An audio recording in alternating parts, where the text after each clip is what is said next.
Have you ever wondered why we go to war? Or why you never seem to be able to get out of debt? Why there is poverty, division, and crime? What if I told you there was a reason for it all? What if I told you it was done on purpose? What if I told you that those who were corrupting the world, poisoning our food, and igniting conflict were themselves about to be permanently eradicated from the earth? You might think that an idealistic fantasy. Well, let me tell you a story. We acknowledge there are criminals, of course. They rob your house, they steal your phone. They can murder you too if they think they can get away with it. We have all experienced criminals in one way or another. Criminals, as we know, are those who choose personal gain over the rights of others and have no regard for the law. But here is where you need to expand your thinking. Criminals can also succeed in business and politics and can be elected as our leaders.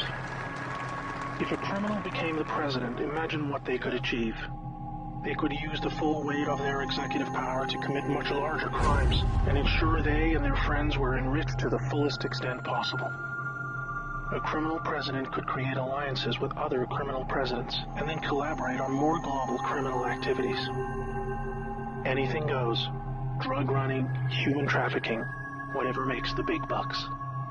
The 20th century was turbulent with war, economic disaster, famines, and displacement.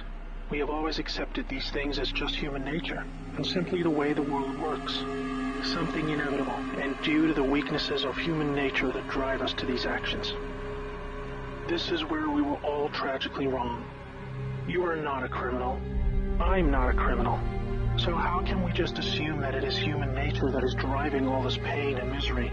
What if it wasn't human nature at all, and as a result of something more deliberate?